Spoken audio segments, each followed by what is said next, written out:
प्रचकाशते चित्स्वभावाय भावाय सर्वभावान्तरक्षिते सर्वभावान्तरक्षिते।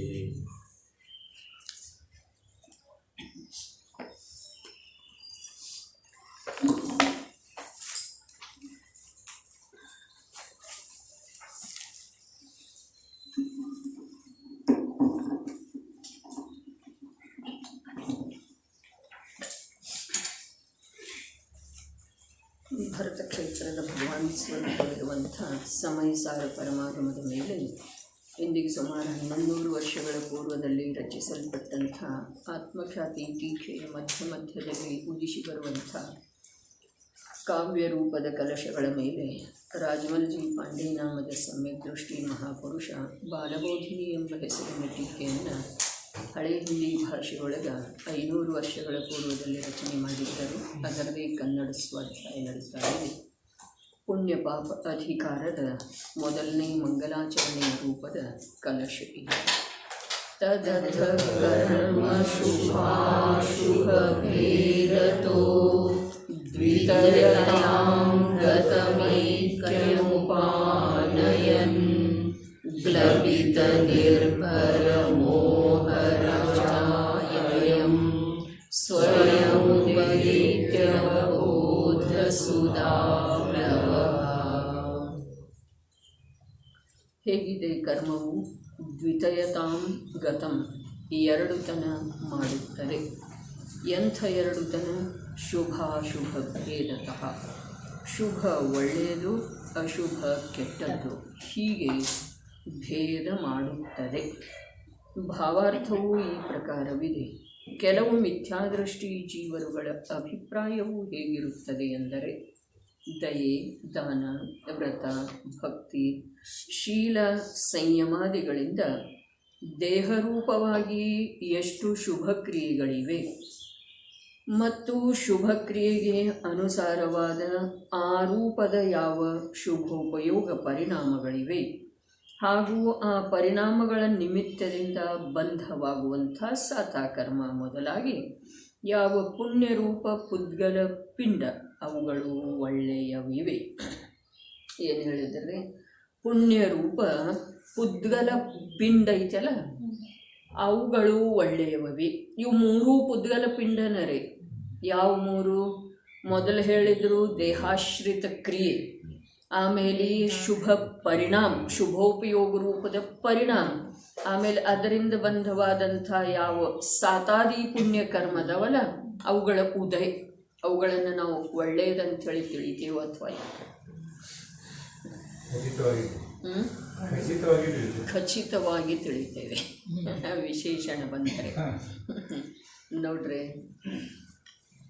ನಮಗೆ ಇದು ಶುಭ ಪರಿಣಾಮದ ಫಲ ಇದೆ ಅಥವಾ ಇದು ಶುಭ ಪರಿಣಾಮ ಇದೆ ಅಥವಾ ದೇಹದ ಯಾವುದೇ ಕ್ರಿಯಾ ಮಾಡ್ತಾ ಇರೋ ವೇಳೆದೊಳಗೆ ಯಾವ ಕ್ರಿಯಾ ವಿಶೇಷದಿಂದ ಪುಣ್ಯಬಂಧಕ್ಕೆ ಅನುಕೂಲ ಆಗುವುದಿದೆಯೋ ಆ ಕ್ರಿಯೆ ಮಾಡ್ತಾ ಇರೋ ವೇಳೆದೊಳಗೆ ನಮ್ಮನ್ನು ಸ್ವಲ್ಪ ನಾವು ಶ್ರೇಷ್ಠ ಅಂಥೇಳಿ ತಿಳಿತೇವೆ ಅಥವಾ ಇಲ್ಲ.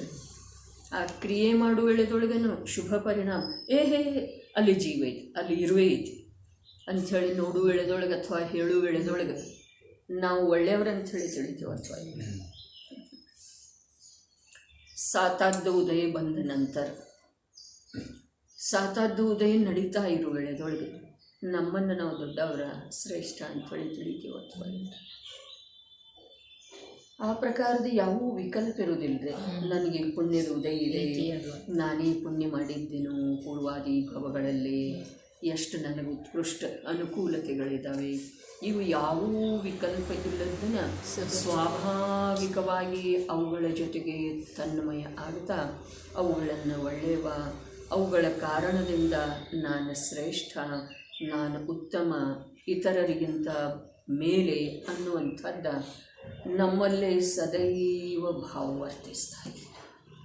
ಅದೇ ಪ್ರಕಾರ ಅಂಥ ಪುದ್ಗಲ ಪಿಂಡ ರೂಪದ ಯಾವ ಅಶುಭ ಕರ್ಮದ ನಿಮಿತ್ತದಿಂದ ಅಥವಾ ಅಶುಭ ಕ್ರಿಯೆ ಆಗ್ತಾ ಇರುವ ವೇಳೆದೊಳಗೆ ಅಥವಾ ಅಶುಭ ಪರಿಣಾಮ ಮಾಡ್ತಾ ಇರೋ ವೇಳೆದೊಳಗೆ, ಪರಿಣಾಮನೂ ಮಾಡ್ತಾ ಇರೋದಿಲ್ಲ, ಆಗ್ತಾ ಇರ್ತಾವ್ರೆ.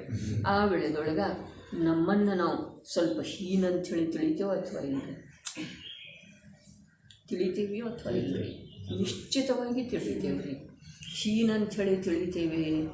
ಅಂಥ ಪರಿಣಾಮ ಮಾಡ್ತಾ ಇರೋ ವೇಳೆದೊಳಗೆ ಆ ಪರಿಣಾಮ ಇನ್ನೊಬ್ಬರಿಗೆ ಗೊತ್ತಾಗಬಾರ್ದು ಅಂಥೇಳಿ ತಿಳಿತೇವೆ. ಅಂಥ ಉದಯ ಬಂದಿರೋ ವೇಳೆದೊಳಗೆ ಗೊತ್ತಾಗಬಾರ್ದು ಅಂಥೇಳಿ ತಿಳಿತೇವೆ. ಹೌದು ಅಥವಾ ಇಲ್ಲರಿ? ಎಲ್ಲರೇ ಅಜ್ಞಾನದಿಂದ ಧನ ಚೆಲ್ಲಿ ಬಂದೆವು, ಏನಾರ ಮಾಡುವಾಗ ಬಿತ್ತು ಅಂತಂದ್ರೆ ನಾವು ಅದನ್ನು ಎಲ್ಲರಿಗೆ ಹೇಳ್ಕೊಳ್ತೇವೆ ಅಂತ ಅಜ್ಞಾನದ ಪ್ರದರ್ಶನ ಏನು ಅಂದರೆ, ಈ ಪ್ರಕಾರ ಈ ಜೀವದ ಪುದ್ಗಲ ಪಿಂಡ ರೂಪ ಶುಭ ಅಥವಾ ಅಶುಭ ಭಾವ, ಶುಭ ಅಥವಾ ಅಶುಭ ಕ್ರಿಯೆ, ಶುಭ ಅಶುಭ ಅಥವಾ ಅಶುಭ ಕರ್ಮದ ಉದಯದಿಂದ ಪ್ರಾಪ್ತವಾಗುವಂಥ ಸಂಯೋಗ, ಇಷ್ಟು ಬಿಟ್ಟರೆ ಸಂಸಾರ ಏನಿದೆ ಹೇಳ್ರಿ, ನಮ್ಮ ಅಸ್ತಿತ್ವ ಏನಿದೆ ಹೇಳ್ರಿ, ಇದನ್ನು ಬಿಟ್ಟರೆ ದೇಹದ ರೋಗಾದಿಗಳ ಸಂಯೋಗದಲ್ಲಿ ನಿರ್ಧನಾದಿಗಳ ಅಥವಾ ಮಕ್ಕಳ ವರ್ತನೆ ವಿಪರೀತ ಇರೋದ ಅಥವಾ ಯಾವುದೇ ಸಂಯೋಗಿ ಜೀವದ ವರ್ತನೆ ಕರ್ಕಶ ಇರೋದ ಅಥವಾ ಯಾವುದೇ ರೂಪದಿಂದ ಅವೆಲ್ಲ ಅನುಕೂಲ ಇರೋದ, ಇಷ್ಟನ್ನು ಬಿಟ್ಟು ನಮಗೆ ನಮ್ಮ ಅಸ್ತಿತ್ವ ಎಲ್ಲಿದೆ ಹೇಳ್ರಿ? ಉದ್ಗಲ ಪಿಂಡ ರೂಪದ ಯಾವ ಅವಸ್ಥೆ ಇದೆಯೋ ಶುಭ ಅಶುಭ ಪರಿಣಾಮ ಕೂಡ ಪುದ್ಗಲ ಪಿಂಡರೇ. ಅದು ಜೀವದ ಅಲ್ಲವೇ ಅಲ್ರಿ? ಈ ಕಲಶದ ಮೂಲಕ ಖಚಿತವಾಗಿ ತಿಳ್ಕೊಳ್ಬೇಕಾದಂಥ ಒಂದು ಮಾತು ಇದೆ. ಈ ಶುಭ ಅಥವಾ ಅಶುಭ ಪರಿಣಾಮ ಏನು ಆಗ್ತವೆ ಅದರೊಳಗೆ ಜೀವದ ಸ್ವಭಾವದ ಅಂಶ ಕೂಡ ಇಲ್ಲ. ಒಂದು ಸ್ವಲ್ಪ ಸೂಕ್ಷ್ಮತೆಯಿಂದ ಬರೇ ಶಬ್ದ ಕೇಳದ್ದನ ಆ ಶಬ್ದದ ಒಳಗಿರುವಂಥ ಭಾವವನ್ನು ಗ್ರಹಣ ಮಾಡುವಂಥ ಉದ್ಯಮ ಮಾಡೋದು, ಪ್ರಯತ್ನ ಮಾಡೋದು. ಸಮಸ್ತ ಸಂಸಾರ ಶರೀರ ಭೋಗದ ಕಾರ್ಯಗಳಿಂದ ನಿವೃತ್ತಿ ತಗೊಂಡು ಕೂತಿದ್ದೀವ್ರಿ 1 ಗಂಟೆಯವರೆಗೆ. ಇಲ್ಲಿ ನಾವು ತೀವ್ರ ಪುರುಷಾರ್ಥ ಮಾಡೋದು ಉಪಯೋಗದ ಸೂಕ್ಷ್ಮತೆಯಿಂದ ಶಬ್ದದಲ್ಲಿ ಅಡಗಿದಂಥ ಭಾವವನ್ನು ಅಥವಾ ಶಬ್ದದ ಗರ್ಭದೊಳಗೆ ತುಂಬಿ ನಿಂತಹ ಭಾವವನ್ನು ಗ್ರಹಣ ಮಾಡುವ ಪ್ರಯತ್ನ ಮಾಡೋದು. ಇನ್ನು ನೋಡ್ರಿ, ಶರೀರಾದಿಗಳಿಂದ ಆಗುವಂಥ ಕ್ರಿಯೆ ಏನದವು ಅವಂತೂ ಸ್ಪಷ್ಟ ರೂಪದಿಂದ ಪುದ್ಗಲ ಅದವು. ಅದರದ್ದು ನಮಗೆ ಸ್ವೀಕಾರ ಇಲ್ಲ. ಯಾವ ಅನುಕೂಲ ಸಂಯೋಗಿದೆ ಪುಣ್ಯ ಅಥವಾ ಪಾಪದ ನಿಮಿತ್ತದಿಂದ, ಉದಯದ ನಿಮಿತ್ತದಿಂದ ಕೆಲವು ಅನುಕೂಲ ಕೆಲವು ಪ್ರತಿಕೂಲ ಸಂಯೋಗಗಳು ಕಾಣಿಸ್ತಾ ಇದ್ದಾವೆ. ಅವುಗಳಿಂದ ಕೂಡ ನಾವು ಭಿನ್ನ ಅಂಥೇಳಿ ತಿಳಿತಾ ಇಲ್ಲ, ಮನ್ನಿಸ್ತಾ ಇಲ್ಲ, ವಿಚಾರ ಮಾಡ್ತಾ ಇಲ್ಲ. ಅವುಗಳ ಜೊತೆಗೆ ಕೂಡ ನಾವು ತಾದಾತ್ಮ್ಯತೆಯನ್ನು ಸಾಧಿಸ್ತಾ ಇದ್ದೇವೆ. ದೇಹಾದಿಗಳ ಮೂಲಕ ಆಗುವಂಥ, ದೇಹಾದಿ ಅಂತಂದ್ರೆ ದೇಹ, ವಚನ ಮತ್ತು ಮನಸ್ಸಿನ ಮೂಲಕ ಆಗುವಂಥ ವಿಕಲ್ಪ, ಇವು ಎಲ್ಲವೂ ಜಡ ಇದ್ದಾವೆ ಅಂಥೇಳಿ ಆಗಮದ ಮೂಲಕ ಬಂದ್ರೂ ಕೂಡ. ಯಾಕೆ ಅಂತಂದ್ರೆ ದೇಹದ ಕ್ರಿಯೆ ಏನಿದೆ ಅದು ಆಹಾರ ವರ್ಗಣಾರೂಪ ಸ್ಕಂಧಗಳಿಂದ ನಿರ್ಮಾಣಗೊಂಡಂಥ ಪರಿಣಮನ ವಿಶೇಷ ಇದೆ ರೀ. ತಿಳಿತಾ ಇದೇನ? ದೇಹದ ಕ್ರಿಯೆ ಅರ್ಥಾತ್ ಆಹಾರ ವರ್ಗಣಗಳ ಸ್ಕಂಧ ಏನು ಇದೆ, ಏಕತ್ರಿತ ಏನು ಆಗಿದಾವೆ, ಅವುಗಳ ಪರಿಣಮನ ವಿಶೇಷ ಇದೆ ರೀ ದೇಹದ ಕ್ರಿಯೆ. ವಚನದ ಕ್ರಿಯೆ ಏನಿದೆ ಅದು ಭಾಷಾವರ್ಗಣಾರೂಪ ಯಾವ ಪುದ್ಗಲ ಇದ್ದಾವೆ ಅವುಗಳ ಪರಿಣಮನ ವಿಶೇಷ ಇದೆ ರೀ. ಮನಸ್ಸಿನ ವಿಕಲ್ಪ ಏನಿದಾವೆ ಅವು ಮನೋವರ್ಗಣಾದ ಪರಿಣಮನ ವಿಶೇಷ ಇದಾವೆ. ಇವು ಆಗಮದ ಆಧಾರದಿಂದ ಇವು 3 ಪುದ್ಗಲ ರಚಿತ ಇದ್ದಾವೆ, ಪುದ್ಗಲಗಳಿಂದ ಆಗ್ತಾ ಇರುವಂಥ ಕಾರ್ಯ ಇದ್ದಾವೆ ಅನ್ನೋದು ನಮಗೆ ಆಗಮದ ಆಧಾರದಿಂದ ತಿಳಿದಿದೆಯೋ ಅಥವಾ ಇಲ್ಲರಿ? ತಿಳಿದಿದೆ. ಶಬ್ದದ ಆಧಾರದಿಂದ ಆಗಮದ ಅವಲಂಬನೆಯ ಮಾಡಿರುವಂಥ ಯಾವ ಜ್ಞಾನ ಇದೆ ಆ ಜ್ಞಾನದ ಮೂಲಕ ತಿಳಿದಿದೆ. ಆದರೆ ಸ್ವೀಕೃತಿ ಎಷ್ಟಿದೆ ರೀ? ಎಳ್ಳಷ್ಟು ಇಲ್ಲ, ಅಂಶ ಮಾತ್ರ ಕೂಡ ಇಲ್ಲ. ಅದಕ್ಕೆ ಮೊದಲು ಹೇಳಿತು ಶುಭ ಅಥವಾ ಅಶುಭ, ಸಾತ ಅಥವಾ ಅಸಾತ, ಪಾಪರೂಪ ಅಥವಾ ಪುಣ್ಯರೂಪ ಕರ್ಮದ ಉದಯದಿಂದ ಯಾವ ಅನುಕೂಲ ಅಥವಾ ಪ್ರತಿಕೂಲ ಸಂಯೋಗಗಳಿದಾವೆಯೋ ಅವು ಇಂದ್ರಿಯ ಜ್ಞಾನದಿಂದ ಸ್ಪಷ್ಟ ಭಿನ್ನ ಇದ್ದದ್ದು ಕಂಡು ಬಂದ್ರೂ ಕೂಡ ಅದರ ಜೊತೆಗೆ ತಾದಾತ್ಮ್ಯತೆಯನ್ನು ಸಾಧಿಸ್ತಾ ಇದ್ದೇವ್ರಿ. ಇದು ಎಲ್ಲಕ್ಕಿಂತ ಜಘನ್ಯ ಅಪರಾಧ ಇದೆ ರೀ. ಇನ್ನು ಮನ, ವಚನ, ಕಾಯ ಇವು ಪುದ್ಗಲ ನಿರ್ಮಿತ ಅದಾವ. ಆಹಾರ ವರ್ಗಣ, ಭಾಷಾ ವರ್ಗಣ, ಮನೋವರ್ಗಣದ ಗಳಿಂದ ನಿರ್ಮಿಸಲ್ಪಟ್ಟಂಥ ಆ 3 ವಿಭಾಗ ಅದಾವು. ಅವುಗಳ ಕಾರ್ಯ ಏನದವು, ಅವುಗಳಲ್ಲೇ ಏಕತೆ ಈ ಜೀವದ್ದ ಇಲ್ಲ ಅಂಥೇಳಿ ಆಗಮಾಧಾರದಿಂದ ತಿಳಿದ್ರೂ ಕೂಡ ಒಂದು ಅಂಶನೂ ಸ್ವೀಕಾರ ಇಲ್ಲ. 2 ಮಾತು ಆಗಮಾಧಾರದಿಂದ ತಿಳಿತು. ದೇಹ, ವಚನ, ಕಾಯ ಇವು ಪುದ್ಗಲ ನಿರ್ಮಿತ ಇದ್ದಾವೆ. ಅವುಗಳ ಜೊತೆಗೆ ಜೀವದ ಸಂಬಂಧ ಇಲ್ಲವೇ ಇಲ್ಲ. ಇದನ್ನು ಆಗಮದ ಆಧಾರದಿಂದ ತಿಳಿದೇವ್ರೆ. ಅದಕ್ಕಿಂತ ಮೊದಲ ಯಾವ ಪ್ರತ್ಯಕ್ಷ ಭಿನ್ನ ಇದಾವೆಯೋ ಆ ಪದಾರ್ಥಗಳನ್ನು ಕೂಡ ನಾವು ಭಿನ್ನ ಅಂಥೇಳಿ ಮನ್ನಿಸುವ ಅಥವಾ ತಿಳಿಯುವ ಒಂದು ಸರಳತೆ ನಮ್ಮಲ್ಲೇ ಇಲ್ಲ. ಎಷ್ಟು ವಕ್ರದೇವ್ರಿ ನಾವು.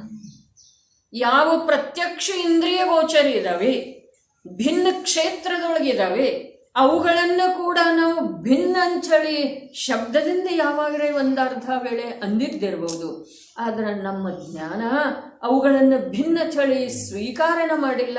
ಇಷ್ಟು ವಕ್ರ ಪರಿಣಾಮಿ ಅದೇವ್ರಿ. ಇನ್ನು 2ನೇದಾಗಿ ಆಗಮದ ಜೊತೆಗೆ ಇಷ್ಟು ಅಪ್ರಾಮಾಣಿಕ ದೇವ್ರಿ. ಹೌದೇನಿಲ್ರಿ? ಆಗಮದಿಂದ ತಿಳಿದು ಬಂತು ಮನೋವರ್ಗಣ, ಭಾಷಾವರ್ಗಣ, ಆಹಾರ ವರ್ಗಣಗಳಿಂದ ರಚಿಸಲ್ಪಟ್ಟಂಥ ಮನಸ್ಸು, ವಚನ, ಕಾಯ ಇದ್ದಾವೆ. ಅವುಗಳ ಕ್ರಿಯೆ ಆ ಪುದ್ಗಲದ ಅಧೀನ ಇದೆಯೇ ವಿನಃ ಜೀವದ ಅಧೀನ ಇಲ್ಲ. ಜೀವಕ್ಕ ಮನಸ್ಸು, ವಚನ, ಕಾಯಗಳಿಗೆ ಯಾವುದೇ ಪ್ರಕಾರದ ಸಂಬಂಧ ಇಲ್ಲ ಅಂಥೇಳಿ ಆಗಮದ ಆಧಾರದಿಂದ ಅನೇಕ ಬಾರಿ ತಿಳಿದೇವ್ರಿ. ಆದ್ರೂ ಕೂಡ ನಮ್ಮ ಜ್ಞಾನ ಆ ತಿಳುವಳಿಕೆಯ ಜೊತೆಗೆ ಆ ಆಗಮದ ವಚನದ ಜೊತೆಗೆ ಪ್ರಾಮಾಣಿಕತೆ ಒಂದು ಸಮಯ ಕೂಡ ಮಾಡಲಿದ್ರಿ. ಇನ್ನು 3ನೇದ್ದು ಇದೆ, ಯಾವ ಶುಭ ಅಶುಭ ಭಾವ ಇದಾವೆಯೋ ಅವು ಕೂಡ ಪುದ್ಗಲ ಪಿಂಡ ಇದ್ದಾವೆ ಅಂಥೇಳಿ ಹೇಳಿದ್ರೆ ನಮಗೆ ಯಾವಾಗ ತಿಳಿದು ಬರೋದ್ರಿ? ನಮ್ಮ ಬುದ್ಧಿಗೆ ಯಾವಾಗ ಅದು ಹಿಡಿಸೋದ ಅಥವಾ ನಮ್ಮ ಬುದ್ಧಿ ಯಾವಾಗ ಅದನ್ನು ಗ್ರಹಣ ಮಾಡೋದ? ಈ 2 ಪ್ರಕಾರ. ಮೊದಲಂತೂ ವಕ್ರ ದೇವ್ರಿ, 2ನೇದು ಅಪ್ರಾಮಾಣಿಕ ದೇವ್ರಿ ಬ್ರಹ್ಮಾನಂದ ಭಾಯಿ. ಮತ್ತು 3ನೇ ರೂಪದ ಯಾವ ಸರಳತೆ ನಮ್ಮಲ್ಲೇ ಬರಬೇಕು, ಯಾವ ಪಾತ್ರತೆ ನಮ್ಮಲ್ಲಿ ಬರಬೇಕು, ಅದು ಹೇಗೆ ಬರುತ್ರಿ? ಇಷ್ಟು ವರ್ಷಗಳು ಕಳೆದ್ರೂ, ವರ್ಷ ಅಂತಂದ್ರೆ ಅನಾದಿ ಕಾಲ, ಅನಾದಿಯಿಂದ ಅನಂತ ಕಾಲ ಕಳೆದು ಹೋಗಿದೆ ಆ ಮಾತು ಹೇಳ್ತಾ ಇಲ್ಲ. ಈ ಭವದೊಳಗೆ ಜಿನವಾಣಿಯ ಸಂಯೋಗ ಬಂದ ನಂತರ ಇಷ್ಟು ಕಾಲ ಕಳೆದು ಹೋಗಿದೆಲ್ಲ, ಅಷ್ಟು ಕಳೆದು ಹೋದ ನಂತರ ಕೂಡ ನಮ್ಮ ಮೇಲೆ ಯಾವುದೇ ಪ್ರಕಾರದ ಪ್ರಭಾವ ಅಥವಾ ಅಸರ ಆಗಿಲ್ರಿ. ಭಿನ್ನ ಕ್ಷೇತ್ರದೊಳಗಿರುವಂಥ ಚೇತನ ಅಚೇತನ, ಪತ್ನಿ ಪುತ್ರಾಧಿಕರ ಇವರು ಚೇತನ ಇದ್ದಾರೆ, ಚೇತನ ಪರಿಗ್ರಹ ಇದ್ದಾರೆ, ಅಥವಾ ಚೇತನ ರೂಪದ ಸಂಯೋಗ ಇದ್ದಾರೆ. ಧನಕನಕಾದಿಗಳ ವಸ್ತ್ರ, ಆಭೂಷಣ, ಮನೆಯ ಆಸ್ತಿ, ಅಫಡಿ ಇವೆಲ್ಲ ಏನದವು ಅಚೇತನ ರೂಪದ ಪರಿಗ್ರಹ ಅಥವಾ ಸಂಯೋಗ ಇದೆ. ಅವುಗಳ ಜೊತೆಗೆ ನಮ್ಮದು ಏಕತ್ವ ಭಾವ ಯಾವಾಗಲೂ ಅಖಂಡವಾಗಿ ವರ್ತಿಸ್ತಾ ಇದೆಯೋ ಅಥವಾ ಇಲ್ಲರಿ? ಕೊಟ್ಟ ನಂತರ ಹೋದ ನಂತರ ಕೂಡ ನಾ ದಾನ ಕೊಟ್ಟಿದ್ದೇನೆ, ಇದಕ್ಕೆ 10 ಲಕ್ಷ ರೂಪಾಯಿ. ಈ ಬಸ್ತಿ ನಾನು ಕಟ್ಟಿದ್ದೇನೆ, ಆ ಬಸ್ತಿ ಕಟ್ಟಲಿಕ್ಕೆ ಸೈಟ್ ನಾನು ಕೊಟ್ಟಿದ್ದೇನೆ, ಆ ಬಸ್ತಿ ಸಲುವಾಗಿ ನಾನು ನನ್ನ ಜಮೀನವನ್ನು ದತ್ತಿ ಬಿಟ್ಟಿದ್ದೇನೆ. ಇವೆಲ್ಲ ಬಿಟ್ಟ ನಂತರನೂ ಇದಾವ್ರಲ್ಲ, ಎಲ್ಲಿ ಬಿಟ್ಟಿದ್ದೇನೆ ರೀ ನಾನು? ನಮ್ಮ ಮಗಳನ್ನ ಅವ್ರ ಮನೆಯಾಗ ಕೊಟ್ಟಿದ್ದೆವು, ಆ ಊರದ ಹುಡುಗಿನ ನಾವು ಮಾಡಿದೆವು. ಎಲ್ಲ ಏನಿದೆ ರೀ? ಚೇತನ ಅಚೇತನ ಪದಾರ್ಥಗಳ ಜೊತೆಗೆ ದೂರವರ್ತಿ ಇರಲಿ, ಸಮೀಪವರ್ತಿ ಇರಲಿ, ಪ್ರತ್ಯಕ್ಷ ಕ್ಷೇತ್ರ ಸಾಪೇಕ್ಷ ಭಿನ್ನ ಇರುವಂಥ ಪದಾರ್ಥಗಳ ಜೊತೆಗೆ ಸಂಯೋಗವನ್ನು ಲೋಕದ ದೃಷ್ಟಿಯಿಂದ ಬಿಟ್ಟು ಕೊಟ್ಟಿದ್ರೂ ಮಗಳನ್ನ ಹ್ಯಾಕೆ ಕೊಟ್ಟಿರ್ತೀವ್ರಿ? ಧಾರೆ ಎರೆದು ಕೊಡ್ತೀವಲ್ಲ, ಧಾರೆ ಎರೆದು ಕೊಡೋದಂತಂದ್ರೆ ಏನ, ಇನ್ನ ನಮ್ಮ ಮನೆಯಲ್ಲಿ ಆದಂಥ ವೃದ್ಧಿ ಸೂತಕಗಳಿಗೆ ಅವಳದ ಸಂಬಂಧ ಇಲ್ಲ. ಅರ್ಥಾತ್ ಧಾರೆ ಎರೆಯೋದಂತಂದ್ರೆ ಸತ್ತ ಹಾಗೇನ, ಒಂದು ಶಬ್ದ ಅದು ಸತ್ತ ಹಾಗೇನ ಅಂತ ಹೇಳಿ ತಿಳ್ಕೊಳ್ಳಿ. ನಮ್ಮ ಮನೆಗೆ ಯಾವ ಪ್ರಕಾರದ ಸಂಬಂಧ ಇಲ್ಲ. ಅಲ್ಲಿ ಯಾರಿಗಾದರೂ ಏನಾದರೂ ಆಯಿತು, ಯಾವುದೋ ಒಂದು ಹೊಸ ಜೀವ ಹುಟ್ಟಿ ಬಂತು ಅಂತಂದ್ರೆ ನಿಮಗೆ ವೃದ್ಧಿ ಬರ್ತಿದ್ದೀರಿ ಅಂದ್ರೆ ನೀವು ಆ ಮನೆಯಿಂದ ಏನಾಯಿತು ಸಂಪೂರ್ಣ ಭಿನ್ನ ಮೃತಪ್ರಾಯರೇ, ಆದ್ರೂ ಕೂಡ ನಮ್ಮ ತವ್ರ ಮನೆ ಅಂತಿರೋ ಅಥವಾ ಇಲ್ಲ? ನಮ್ಮ ಮಗಳ ಮನೆ ಲೋಕದ ದೃಷ್ಟಿಯಿಂದ ಸಂಬಂಧ ತುಂಡರಿಸಿ ಹೋದ್ರೂ ಕೂಡ ಈ ಜೀವದ ಏಕತ್ವ ರೂಪದ ಸಂಬಂಧ ಬಿಡೋದನ್ನ ಇಲ್ಲ. ಇದು ತಾದಾತ್ಮ್ಯತೆಯನ್ನು ಸಾಧಿಸುವ ಜೀವದ ವಕ್ರತೆ ಇದೆ. ಅದಕ್ಕೆ ಪೈಲ ಜನ ಮಗಳ ಮನ್ಯಾಗ ನೀರನ್ನು ಕುಡಿತಿರ್ತಾರೆ, ಒಂದು ಮತ್ತು ಬೇರೆದವ್ರ ಮನೆಗೆ ಭಾಳ ಅದ್ಭುತ ಮಾತೈತಿ. ಲೋಕ ವ್ಯವಹಾರ ಕೂಡ ಇಷ್ಟು ಪರಿಶುದ್ಧ ಇದ್ರೂ ಕೂಡ ಈ ಮೂಢ ಜೀವ ಸಂಸಾರಿ ಭಾವದಿಂದ ಪರಪದಾರ್ಥಗಳಿಂದ ಭಿನ್ನತ್ವವನ್ನು ಮನ್ನಿಸಲಿಕ್ಕೆ ತಯಾರಿಲ್ಲ. ಸತ್ತ ನಂತರ ಕೂಡ ಇದು ಇವರಿಗೆ ಆಗಬೇಕು ಬರೆದಿಡೋದ್ರೆ ಅದು ಬುದ್ಧಿವಂತಿಕೆ ಅಂತ ಹೇಳಿ ತಿಳಿತೀವ್ರಿ ನಾವು. ವಿಲ್ ಮಾಡಿಡೋದು ಬುದ್ಧಿವಂತಿಕೆ ಅಂತ ಹೇಳಿ ತಿಳಿ. ಭಾಳ ಶಾನೆ ಅವರೆಲ್ಲ ಮೊದಲ ಮಾಡಿಟ್ಟಾರೆ. ಇವ್ರು ಇದ್ದವ್ರು ಹೇಳ್ತಾರ್ರಿ, ಆದ್ರೆ ಅವ್ರು ಅದೆಲ್ಲ ಮಾಡುವ ವೇಳೆದೊಳಗೆ ಎಂಥ ಭಾವ ಮಾಡಿದ್ರಿ. ಇದರ ಜೊತೆಗೆ ಎಷ್ಟು ಏಕತ್ವ ಇದೆ ಹೇಳಿ. ಮತ್ತು ಅದನ್ನು ನೋಡುವ ಸಲುವಾಗಿ ಅಷ್ಟೆಲ್ಲ ಮಾಡ್ರೂ ನೋಡುವ ಭಾವ ಇದು ಹೀಗೆ ಆಗ್ತಿದೇನಿಲ್ಲ ಅನ್ನೋ ಭಾವ ಉಳಿತು ಅಂತಂದ್ರೆ ಅಲ್ಲೇ ಇರ್ತಾರ್ರಿ ಅವ್ರ. ವೃಕ್ಷ ಆಗಿ ಅಲ್ಲಿಯವರೆಗೆ ಬೇರು ಬಿಡೋದ, ಸರ್ಪಾಗಿ ಕೂಡೋದ, ಇದೆಲ್ಲ ಕಥೆ ಆದಂತೊಳಗೆ ಬರ್ತವೆ. ಎಷ್ಟು ವಿಶ್ವಾಸ ಇದೀರಿ? ಕಥೆ ಮೇಲೆ ಪೂರ ವಿಶ್ವಾಸ ಇದೀರಿ, ಇಲ್ಲ ಅಂತಲ್ಲ. ವಿಶ್ವಾಸ ಇದೆ ಅಂತ ನೆನಪಿನೊಳಗೆ ಅದವ್ರಲ್ಲ. ಹೌದು, ಕಥೆ ಮೇಲೆ ಪೂರ್ಣ ವಿಶ್ವಾಸ ಇದೆ. ಆದ್ರೆ ಆ ಕಥೆ ನನ್ನದೇ ಇದೆ ಅನ್ನುವುದು ಸ್ವಲ್ಪ ಕೂಡ ಸ್ವೀಕೃತಿ ಇಲ್ಲ. ಕೇವಲ ಒಂದು ಇಷ್ಟರೊಳಗನ ಈ ಜೀವ ತನ್ನ ಸಂಪೂರ್ಣ ಅಸ್ತಿತ್ವವನ್ನು ಮನ್ನಿಸಿ, ಎಷ್ಟರೊಳಗ ದೇಹ, ವಚನ ಮತ್ತು ಮನಸ್ಸಿನ ಕ್ರಿಯೆ ಏನದವು, ಶುಭ ಅಥವಾ ಅಶುಭ, ಅವುಗಳಲ್ಲಿ ಅಶುಭದಲ್ಲೇನೂ ಅವನ ಅಸ್ತಿತ್ವ ಇದೆ, ಶುಭದಲ್ಲೇನೂ ಅವನ ಅಸ್ತಿತ್ವ ಇದೆ. ಇನ್ನು ಅವುಗಳಿಗೆ ಅನುಕೂಲವಾದಂಥ ಶುಭ ಅಶುಭ ಪರಿಣಾಮ ಅವುಗಳಲ್ಲೇನೂ ಅವನ ಅಸ್ತಿತ್ವ ಇದೆ. ಇನ್ನು ಆ ಪರಿಣಾಮಗಳ ಕಾರಣದಿಂದ ಬಂಧವಾದಂಥ ಶುಭ ಅಶುಭ ಕರ್ಮದ ಸದೈವ ಉದಯ ಇದೆ ಅಲ್ಲ. ಈಗ ಬಂದದ್ದಾದದ್ದನ್ನು ಈಗ ಉದಯ ಇದೆ, ಹೀಗೆ ಮಾತಿಲ್ಲ. ಅದು ಸದೈವ ಬಂಧ ನಡೆದದ್ದೇ ಇದೆ. ಅದು ಎಷ್ಟೆಷ್ಟು ಸ್ಥಿತಿ ಪೂರ್ಣ ಆಗ್ತಿದೆ ಅಷ್ಟು ಉದಯ ನಡೆದದ್ದೇ ಇದೆ. ಚಕ್ರ ಅದರೊಳಗೆ ಯಾವಾಗೂ ಖಂಡ ಬೀಳಲಿಲ್ಲ, ತುಂಡರಿಸಲಿಲ್ಲ. ನೋಡ್ರಿ, ಚಕ್ರ ತುಂಡರಿಸ್ತು ಅಂತಂದ್ರೆ ಆ ಚಕ್ರದಿಂದ ಇವು ಬಿದ್ದು ಬಿಡ್ತಾನ್ರಿ. ಎಲ್ಲಿ ಬೀಳ್ತಾನೋ ಅದು ತುಂಡರಿಸುವುದು ಒಂದೇ ಒಂದು ಕಾರಣ ಇದೆ, ಅದರದ ಉಪಾಯ ಒಂದೇ ಒಂದು ಇದೆ. ಆ ಚಕ್ರ ತುಂಡರಿಸಿದ ನಂತರ ಅವನ ನಿಯಮದಿಂದ ಸ್ವಭಾವದಲ್ಲಿ ಬೀಳಬೇಕು, ಅನ್ಯತ್ರ ಅವನಿಗೆ ಬೀಳಲಿಕ್ಕೆ ಅವಕಾಶನೇ ಇಲ್ಲ. ಸ್ವಭಾವದೊಳಗೆ ಹೋಗಿ ಬೀಳ್ತಾನ್ರಿ. ಇಷ್ಟು ಬಿಟ್ಟು ನಮ್ಮದು ಸಂಸಾರ ಆಗಲಿ, ಯಾವುದೇ ಜೀವದ ಸಂಸಾರ ಆಗಲಿ, ದುಃಖ ಆಗಲಿ, ಭವಪರಿಭ್ರಮನಾಗಲಿ, ಪಂಚಪರಾವರ್ತನ ಆಗಲಿ, ಕರ್ಮಾಧೀನತೆ ಆಗಲಿ, ಇವನದ್ದು ಇಷ್ಟು ಬಿಟ್ಟು ಬೇರೆ ಏನೂ ಇಲ್ಲ. ಇವನದನ್ನೋದೇನಿದೆ ಹೇಳಿ ಬಬಿತ, ಇವನದ್ದು ಈ ಜೀವದ್ದನ್ನೋದು ಯಾವುದಿದೆ ರೀ ವಿಜಯಣ್ಣ? ಏನೂ ಇಲ್ಲ. ನಮ್ಮ ಸಲುವಾಗಿ ಇಂದು ನಮ್ಮ ದೃಷ್ಟಿಯೊಳಗೆ ನಮ್ಮದನ್ನೋದು ಏನಿದೆ ರೀ? ದೇಹ ಅಂದ್ರೆ ನಾನು ಅಂತೇನೆ ಅದು ಪುದ್ಗಲಿದೆ ಅಂತ ಆಚಾರ್ಯರು ಹೇಳ್ತಾರೆ, ಸರ್ವಜ್ಞ ಪ್ರಭುವರು. ನಾ ಒಳ್ಳೊಳ್ಳೆ ಮಾತು ಮಾತಾಡ್ತೇನೆ, ಅದು ಭಾಷಾವರ್ಗಣ. ನಾ ಶುಭ ವಿಚಾರ ಮಾಡ್ತೇನೆ, ನಾ ಯಾರ ಕೆಟ್ಟದ್ದನ್ನು ಎಂದೂ ಬಯಸುವುದಿಲ್ಲ. ಕೈಲೇ ಆದಷ್ಟು ನಾನು ಸಹಾಯನ ಮಾಡ್ತೇನೆ ವಿನಃ ಯಾರ್ದೂ ಕೇಡು ನನ್ನ ಬುದ್ಧಿ ತಿಳಿದಾಗೆಂದೂ ಮಾಡೇ ಇಲ್ಲ. ಅದೆಲ್ಲ ಪುದ್ಗಲ ಪಿಂಡಿ ಇದೆ ಅಂಥೇಳಿ ಹೇಳಿದ್ರು. ಹಾಗಾದ್ರೆ ನಂದೇನು ಉಳಿತದೆ? ಈ ಆಸ್ತಿ ನಂದು, ಅದು ಪುದ್ಗಲ ಪ್ರತ್ಯಕ್ಷ ನಿನ್ನಿಂದ ಬೆನ್ನಿದೆ, ನಿನ್ನಲ್ಲಿ ಎಲ್ಲಿದೆ? ಅದ ನಮ್ಮ ಅಸ್ತಿತ್ವ ನಮ್ಮದನ್ನೋದು ಯಾವುದಿದೆ ಹೇಳ್ರಿ? ಒಂದ್ಸಲ ಕೂತು ವಿಚಾರ ಮಾಡ್ಬೇಕು. ಇದೆಲ್ಲ ನಂದಲ್ಲ ಅಂಥೇಳಿ ಭ್ರಾಂತಿಯಿಂದ ಅನ್ನೋದಕ್ಕಿಂತ ನಂದನ್ನೋದು. ಈ ದೇಹ ಪುದ್ಗಲಮಯ ಇದೆ, ನಾನಾಡುವಂಥ ವಚನ ಪುದ್ಗಲಮಯ ಇದೆ, ನಾನು ಮಾಡುವಂಥ ವಿಚಾರ ಪುದ್ಗಲಮಯ ಇದೆ, ಮನಸ್ಸು ಪುದ್ಗಲ ನಿರ್ಮಿತ ಇದೆ, ವಚನ ಪುದ್ಗಲ ನಿರ್ಮಿತ ಇದೆ, ದೇಹ ಪುದ್ಗಲ ನಿರ್ಮಿತ ಇದೆ. ಅನ್ಯ ಯಾವ ಇದಾವೆಯೋ ಅವೆಲ್ಲ ಇಂದ್ರಿಯ ಜ್ಞಾನದಿಂದ ತಿಳಿದು ಬರುವ ಹಾಗೆ ನನ್ನಿಂದ ಭಿನ್ನ ಇದ್ದಾವೆ. ಹಾಗಾದ್ರೆ ಇಷ್ಟು ಮಾಯಾಚಾರ್ಯರು ವೇಳೆದೊಳಗೆ ಯೋಗಿಂದು ದೇವ್ ಹೇಳುವ ಪ್ರಕಾರ ಜಿನರ ಹಾಗೇನೆ ನಾ ಆತ್ಮ ಇದ್ದೇನೆ, ಅಲ್ಲಿ ಜಿನರೇನಿದ್ದಾರೋ ಆ ಪ್ರಕಾರದನ ಆತ್ಮಸ್ವರೂಪ ಇದೆ. ಇದನ್ನು ತಿಳಿಯಪ್ಪ ನೀ, ಮಾಯಾಚಾರ ಬಿಟ್ಟು ಬಿಡು ಅಂಥೇಳಿ ಯೋಗಿ ಚಂದ್ರಮುನಿ ಹೇಳಿದರು. ಯಾರಿಗೆ ಹೇಳಿದರು? ಯಾರಿದ್ರು? ನಾವು ಇದ್ದೇವ್ರಿ ಅವ್ರ ಎದುರಿಗೆ? ನಮಗಂತೂ ಹೇಳಿಲ್ಲ. ಯಾವಾಗ ಹೇಳ್ತಾರೆ ಅವಾಗ ನೋಡಿದ್ರಾಯ್ತು, ಹೌದೇನಿಲ್ಲ? ನಮಗಂತೂ ಹೇಳಿಲ್ಲ ಅವರು. ಯಾವ ಯೋಗಿ ಚಂದ್ರ? ನಾನಂತೂ ನೋಡಿಲ್ಲ. ನೀ ನೋಡ್ತಾ ಇದೆಯಲ್ಲ ಸರ್ವಜ್ಞ ಪ್ರಭುವನ್ನ, ದಿನ ಮಂದಿರದೊಳಗೆ ಭಗವಂತರನ್ನ ನೋಡ್ತಾ ಇದೆಯಲ್ಲ, ಅವರೇನಾದರೂ ಹೇಳಿದಾರೆ? ಇದುವರೆಗೆ ಏನೂ ಹೇಳಿಲ್ಲಪ್ಪ ನನಗರೆ. ನೀ ನೋಡಿಲ್ಲ, ನೀ ಕೇಳಿಲ್ಲ. ಅವ್ರು ಹೇಳ್ತಾ ಇದ್ದಾರೇನಿಲ್ಲ, ಹೊರಗಡೆ ನಿಂದೇನೂ ಇಲ್ಲ, ನೀನು ಹೊರಗಡೆ ನೋಡಬೇಡ.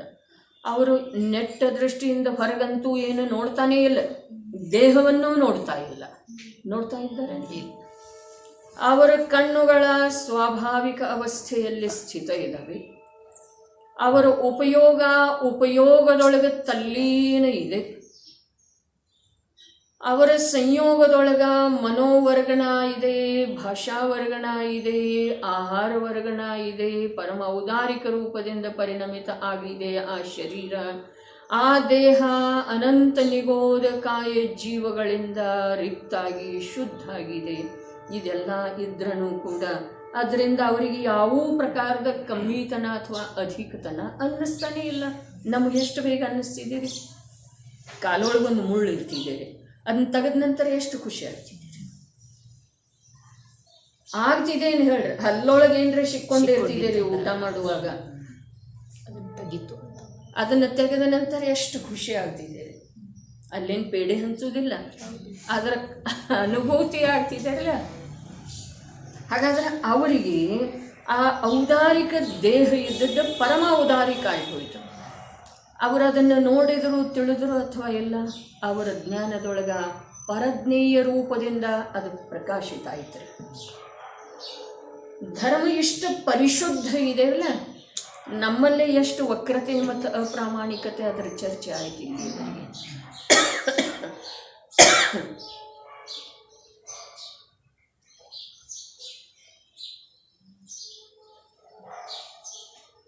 ಅನಂತ ನಿರೋಧಕಾಯಕ ಜೀವಗಳ ವಾಸ ಆ ಶರೀರದಿಂದ ಬಿಟ್ಟು ಹೋಯಿತ್ರಿ.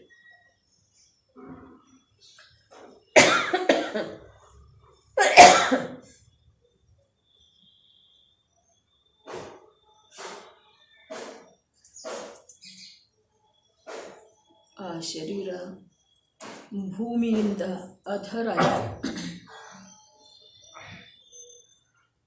20,000 ಫೂಟ್ ಅಧರದೊಳಗೆ ತೇಲಾಡ್ತಾ ಇದ್ದಾರೆ. ಅವ್ರಿಗೆ ಏನ್ರಿ ಅನ್ನಿಸ್ತಿರ್ಬೇಕಿಲ್ಲ? ನಾವು ಎಷ್ಟು ಮೇಲೆ, ಎಲ್ಲರಿಗಿಂತ ಮೇಲೆ ಬಂದಿದೆ ಸಿದ್ಧರಿಗೆ. ಹಾಗಾದರೆ ನಾವು ನಮೋಹರಂತಾನಂ ನಮೋ ಸಿದ್ಧಾನಂ ಅನ್ನೋದು ಮಾಯಾಚಾರಿಗೇನ? ಅದರದ್ದೇನ್ರಿ ಪ್ರಯೋಜನ ಆಗಬಹುದ್ರಿ ವಿಜಯಭಾಯಿ?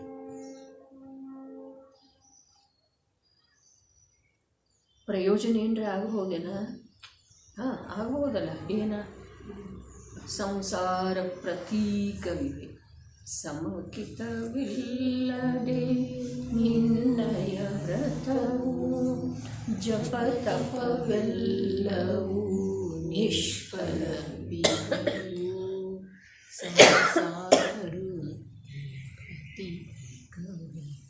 ಸಂಸಾರ ವೃದ್ಧಿ ಪ್ರತೀಕವಿವೆ.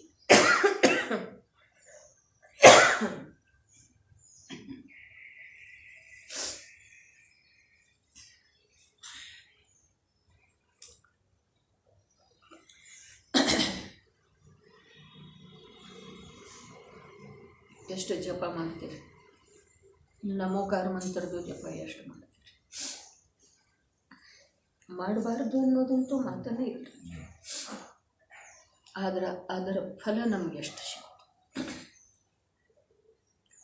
ಮೂರೂ ಲೋಕದಲ್ಲಿ ಇರುವಂಥ ಅಕೃತ್ರಿಮ ಬಿಂಬಗಳ ಸ್ಮರಣೆ ಮಾಡಿ ಅದರ ಫಲ ನಮಗೆ ಯಾವ ರೀತಿ ಸಿಗಬಹುದು?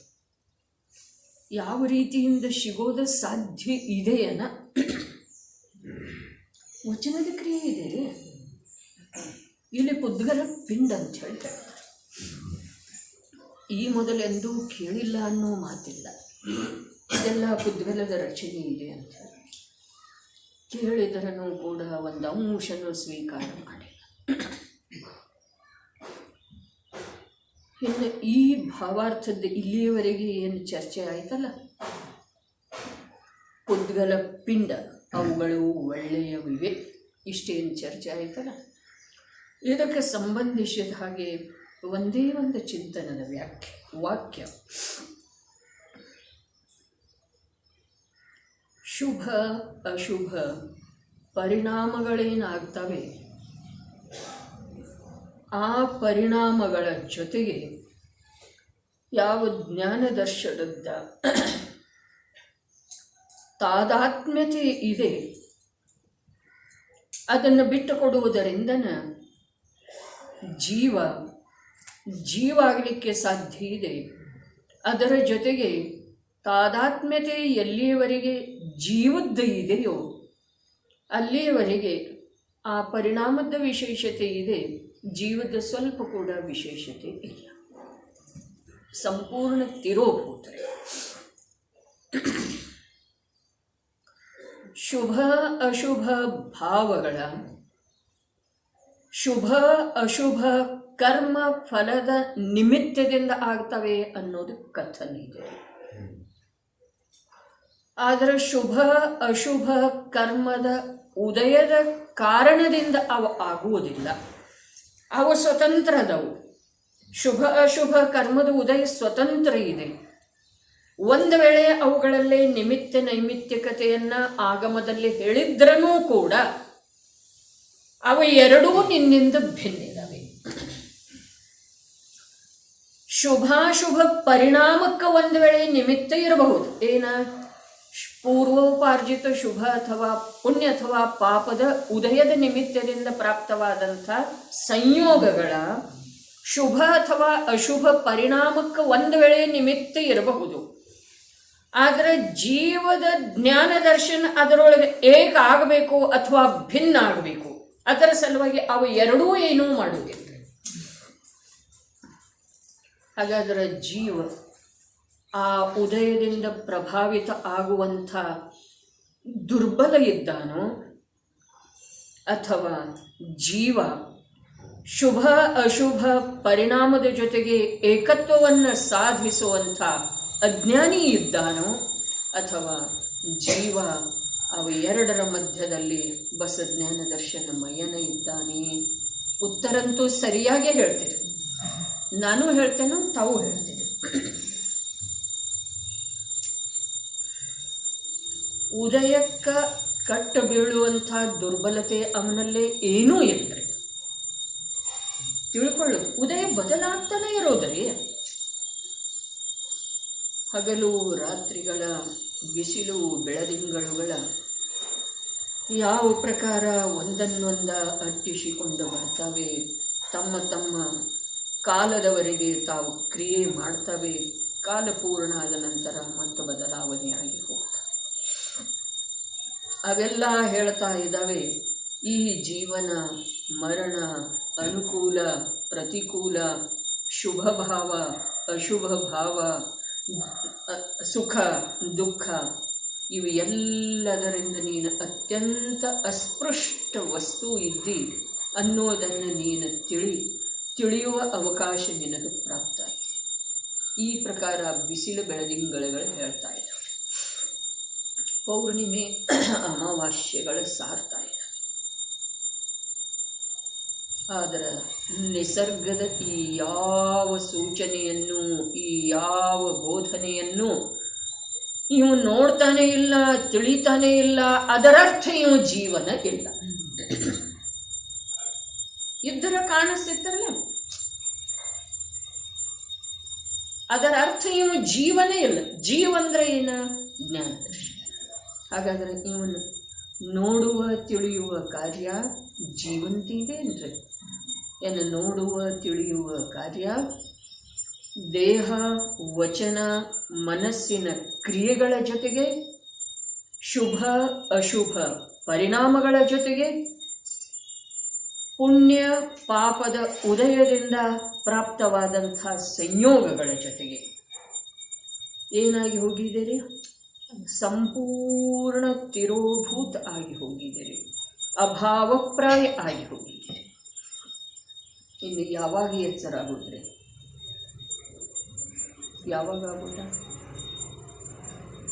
ಯಾವುದರದ ದಾರಿ ನೋಡ್ತಾ ಇದ್ದೆ? ಇನ್ನೇನೇನು ಆಗಬೇಕಾಗಿದೆ? ಈ ಭವದಲ್ಲಿ ಆಗಮದ ಮೂಲಕ ತಿಳಿದು ಬಂದಿರುವಂಥ ವಿಷಯ ಎಷ್ಟು, ಅನುಭವದೊಳಗೆ ಬಂದಿರುವಂಥ ಘಟನೆಗಳ ಎಷ್ಟು, ಆದ್ರೂ ಕೂಡ ನಾವು ಎಚ್ಚರಿಸಿಕೊಳ್ತಾ ಇಲ್ಲ. ಶರೀರ ವೃದ್ಧ ಆಯಿತು, ಧೀರೆ ಧೀರೆ ಬಢಾ ಬುಢಾಪ. ಏನಾಯಿತು? ರೋಗಗಳೆಲ್ಲ ಬಂದ ಇದರೊಳಗೆ ವಾಸ ಮಾಡಿಕೊಂಡ. ಸಬಕೆ ಸಬ ರೋಗೋನೇ ದೇಖ. ಏನು ದೇಖ? ವೃದ್ಧಾಪ್ಯ ಬಂದಿದೆ ಅನ್ನೋದು ನೋಡಿದ್ರು ಯಾವ?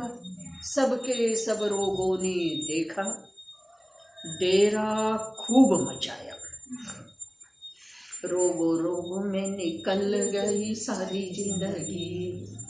सारी जिंदगी ನಾ 10 ವರ್ಷದ ಮೊದಲು ಎಷ್ಟು ಗಟ್ಟಿದ್ದೀನಿ ಗೊತ್ತಿದೆ? ಈಗ ಹಿಂಗಾಗಿ ವಜ್ರದಂಥ ಶರೀರ ಎಲ್ಲ ಹೀಗಾಗಿ ಹೋಯ್ತು. ಭಾಳ ಮಂದಿ ಹೇಳಿದ್ದಾರೆ ವಜ್ರದಂಥ ಶರೀರ. ಮೊನ್ನೆ ತನಕ ನಾ ಇದೆಲ್ಲ ಮಾಡ್ತಿದ್ದೀನಿ ಕೆಲಸ.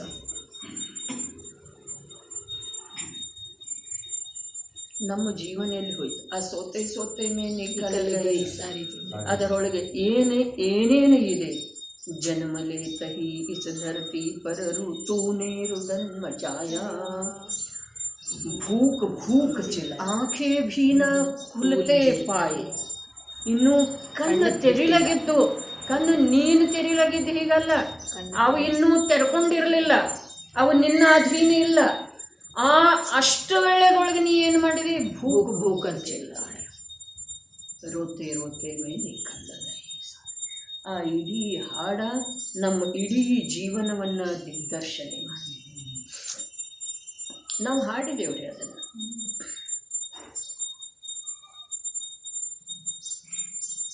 ನಾವು ಹಾಡು ಕೇಳಿದಲ್ಲ, ಸಂಗೀತ ಚಲೋ ಐತಿ, ಚಲೋ ಐತಿ, ಅಷ್ಟೇ ತಿಳಿತಿದ್ದೇವೆ. ಹೌದು, ಮತ್ತೆ ಇಂದ್ರಿಯ ವಿಷಯನ ಆಗಿ ಉಳಿದವ್ರಿ ನಾವೆಲ್ಲನೂ ಇಂದ್ರಿಯ ವಿಷಯನ ಆಗಿ ಉಳಿದವು.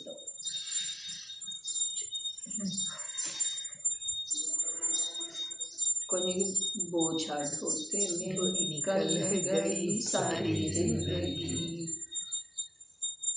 ಕತ್ತಿ ನಾಯಿ ಆ ವೃದ್ಧಾಪ್ಯ ಬಂದ ನಂತರ ಏನಾಯಿತು? ಬಡಾ ಬುಢಾಪ ಗೂಗ್ಯದು. ಹಾಂ, सबके सब रोगों ने देखा, डेरा खूब मचाया. रोगों में निकल गई. ಈಗಿದು ಕಡಿಮೆ ಆಗಿದ್ದು ಖರೆ ಈಗ ಅನ್ಮಸ್ಕತಿ. ಈ ಕಡೆ ಕಮ್ಮಿ. ರೋಗೋನೇ ಇದು ಕಡಿಮೆ ಆಗೈತೆ, ಇದು ಚೆನ್ನಾಗೈತೆ. ಇವತ್ತು ಸ್ವಲ್ಪ ಕೆಮ್ಮು ಕಡಿಮೆ ಐತೆ ಖರೆ ತಲೆ ಸುತ್ತೈತೆ, ಇವತ್ತು ತಲೆ ಸುತ್ತಿಲ್ಲ, ಕೆಮ್ಮೈತೆ. ಇವತ್ತು ಕಾಲ ಇಡ್ಲಿಕ್ಕೆ ಬರುವಂತು, ಇವತ್ತು ಕೂಡ್ಲಿಕ್ಕೆ ಬೆನ್ನನ್ನು ತಾಳ್ತಾ ಇಲ್ಲ. ರೋಗೋನೇ ಒಂದರಿಂದ ಒಂದು ಇದಾವನ ರೀ. ಅದಕ್ಕೆ ಬೋझा ढोते में निकल गई सारी. ಇದು ಬೋझ ಹೇಳಿದ್ದಾರೆ ಅವರು. ಯಾವುದು? ಮನ ವಚನ ಕಾಯದ ಮೂಲಕ ಆಗುವಂಥ ದಯೆ ದಾನ ವ್ರತ ಭಕ್ತಿ ಶೀಲ ಸಂಯಮ, ಅದು ಬೋझ ಅಂಥೇಳಿ ಹೇಳಿರು ವೇಳೆದೊಳಗ. ಇದು ಉಳಿದಿದ್ದರೆ ಇಲ್ಲಿದೆಯಲ್ಲ ಹಿಂದ್ಗಡೆ, ನಮ್ಮನ್ನು ನಿರಂತರ ದಬ್ಬತಾ ಇದೆಯಲ್ಲ. ಎಲ್ಲಿ ದಬ್ಬತಾ ಇದೆ? ದುಃಖದ ಹೊಂಡದೊಳಗಡೆ. ಅದು ಮಾಡಬೇಕು, ಇದು ಮಾಡಬೇಕು. ಆದರೆ ಇದ ಬೋझ ಇದೆ. ಯಾವುದು? ದಯೆ, ದಾನ, ವ್ರತ, ಭಕ್ತಿ, ಪೂಜೆ, ಶೀಲ, ಸಂಯಮ. ಆಮೇಲೆ ಶುಭೋಪಯೋಗ ರೂಪದ ಪರಿಣಾಮ.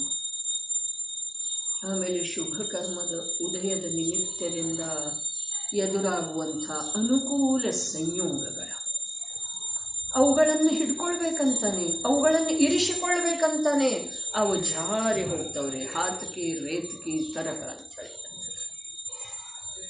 ಬಸ್ಸಿಂದ ಬರುವೇಳೆದೊಳಗೆ ಒಬ್ಬರು ಭೇಟಿಯಾದರೂ ಹೆಸರು ಹೇಳುವುದಿಲ್ಲ. ಹೋದ ವರ್ಷ ಯಾಕೆ ಹೀಗೆ ಜಯಜನೇಂದ್ರ ಅಂತಂದ್ರೆ, ಯಾಕೆ ಏನಾಗೈತಿ?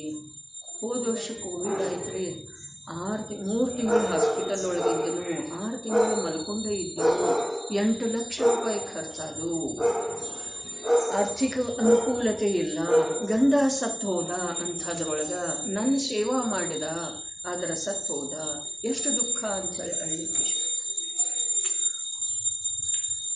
ಅಷ್ಟೆಲ್ಲದ್ರೊಳಗಿಂದ ಕೂಡ ನೀವು ಉಳಿದ್ರಲ್ಲ, 8 ಲಕ್ಷ ತುಂಬಿದರೆ ನೀವು. ನಾನು ಇದೇ ಮಾತು ಕೇಳ್ರಿ, ಅವ್ರಿಗೆ ಮನುಷ್ಯಗೆ ಏನು ಅನ್ನಿಸ್ತು? 8 ಲಕ್ಷ ಆರ್ಥಿಕ ಅನುಕೂಲ ಇಲ್ಲದೇ ಇರುವುದರೊಳಗೆ ಕೂಡ ಆಯಿತು ಅಥವಾ ಇಲ್ಲ? ಮತ್ತು ಆಗಿ ಹೋದಿದ್ದ ಘಟನೆಗೆ ಯಾಕೆ ಈಗ ಪಶ್ಚಾತ್ತಾಪ? ನಾ ಮಕ್ಕಳ ಮೇಲೆ ಭಾರ ಆಗುವ ಹಾಗೆ ಆಯಿತು. ಯಾರು ಭಾರ? ಮತ್ತು ಆ ಮಕ್ಕಳ ಭಾರ ನೀವೇನಾರು ಗೊತ್ತಿಲ್ಲ? ಇಷ್ಟೆಲ್ಲ ಆಗಿ ಇಷ್ಟೆಲ್ಲ ಅನುಭವ ಬಂದು ಕೂಡ ನೀವು ಜೀವಂತ ಉಳಿತೀರಂದ್ಮೇಲೆ ಅದರೊಳಗೆ ಏನರ ತಥ್ಯ ಐತಿ ಅನ್ನೋದು ವಿಚಾರ ಮಾಡಿರುತ್ತೆ.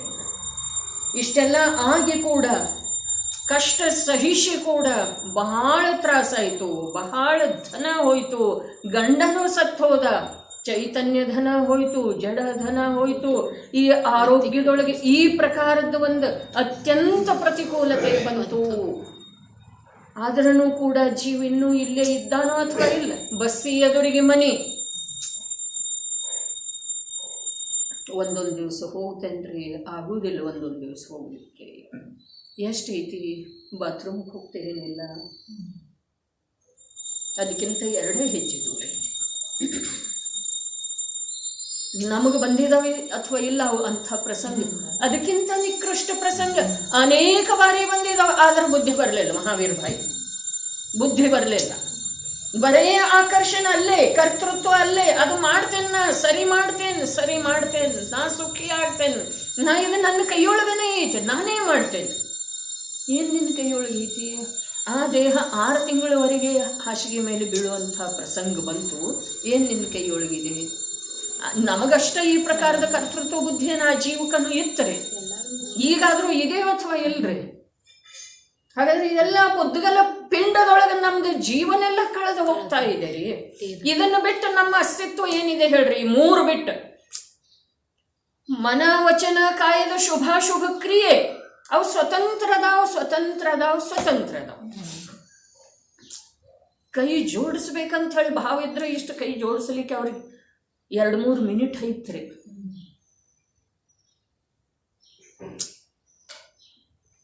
ಮತ್ತೊಂದು ನಿನ್ನೆ ಮಧ್ಯಾಹ್ನನ ಘಟನೆ ಕೇಳಿದ್ದಿತ್ತು. ಪ್ಯಾರಲೈಸಿಸ್ ಆಯಿತು, ಬಾಯಿ ಇಲ್ಲ, ಎಡಗಿನ ಭಾಗ ಇಲ್ಲ. ಮನೆಗೆ ಕರ್ಕೊಂಡು ಬಂದಿದ್ದೆವು. ಆದ್ರೆ ಮನೆಗೆ ಬಂದ ನಂತರ ಮಾರನೇ ದಿವಸ ಇದ್ದಕ್ಕಿದ್ದಂಗನ ಫೀಟ್ ಬಂತು. ಅಂತ ಹೋದ್ರೇನ್ರಿ? ಇದಾರ್ರಿ, ನಾಕೇನು ಫೀಟ್ ಬಂತು ಅಂತ ಅಂದ ನಂತರ ಹೋದ್ರೇನ್ರಿ ಅಂತ ಹೇಳಿ ಚಿಕ್ಕ ವಯಸ್ಸವರೇ ಹೋಗ್ತಾ ಇದ್ದಾರೆ. ಚಿಕ್ಕ ದೊಡ್ಡ ಯಾರ್ದು ಕುಂದಾದ್ರಿ ದರ್ಶನದೊಳಗೂ ಕುಂದು ಪ್ರಭುವಿನ ದೇಹ ನಿರ್ಯಾಣ ಆಗ್ತಿದೆಯಲ್ಲ, ದೇಹ ವಿಯೋಗ ಆಗ್ತಿದೆಯಲ್ಲ, ಅವಾಗ ಕಡೆಗೆ ಒಂದೇನು ಮರ್ತಿದೆ 96 ವರ್ಷ ಪೂರ್ಣ ಆಗಲಿಕ್ಕೆ 15 ದಿವಸ ಬಾಕಿ ಉಳಿದು. ಇವು ಲೆಕ್ಕ ಹಾಕ್ತಾ ಇದ್ದಾನೆ ಮನುಷ್ಯ. ಆಚಾರ್ಯ ಭಗವಂತರಿಗ್ರಿ, ತನಗಲ್ಲ, ನಮಗೂ ಯಾರು ಲೆಕ್ಕ ಇದಾವೇನಿಲ್ರಿ. ಆ ನಟನಿಗೆ ಇಷ್ಟು ವರ್ಷ ಅದು, ಈ ಕ್ರಿಕೆಟ್ ಪ್ಲೇಯರ್ನಿಗೆ ಇಷ್ಟು ವರ್ಷ ಅದು, ಆಕೆ ಅವನ ಮಗಳು ನೋಡು, ಆಕೆ ಅವನ ಹೆಂಡತಿ ನೋಡು. ಅರೇ, ನಿನ್ನ ಮಕ್ಕಳ ಹೆಂಡತಿಯ ಜೊತೆಗೇನ ಸಂಬಂಧ ಇಲ್ಲ ಅಂಥೇಳಿ ಹೇಳ್ತಾ ಇದ್ದಾರೆ. ಮೊನ್ನೆ ಅವ್ರದೆಲ್ಲ ಲಕ್ಷ್ಯದೊಳಗೆ ಇಟ್ಕೊಂಡು ಕೂತಿದೆ. ಯಾಕೆ ಉಳಿತೈತೆ ಅಂದ್ರೆ ರುಚಿ ಐತ್ರಿ. ಅದಕ್ಕೆ ಹೇಳುತ್ತಲ್ರಿ, ರುಚಿ ಐತಿ, ರುಚಿ ಐತಿ, ತಾದಾತ್ಮ್ಯತೆ ಐತಿ, ತನ್ಮಯತೆ ಐತಿ, ವಕ್ರತೆ ಇಲ್ಲಿ ಐತ್ರಿ. ವಾಸ್ತವಿಕತೆಯನ್ನು ಎಲ್ಲಿ ತಿಳಿಸಿಕೊಡ್ತಾ ಇದ್ದಾರೆ ಅಲ್ಲಿ ವಕ್ರ. ವಕ್ರ ಅರ್ಥಾತ್ ಕಠೋರ ಹೃದಯ.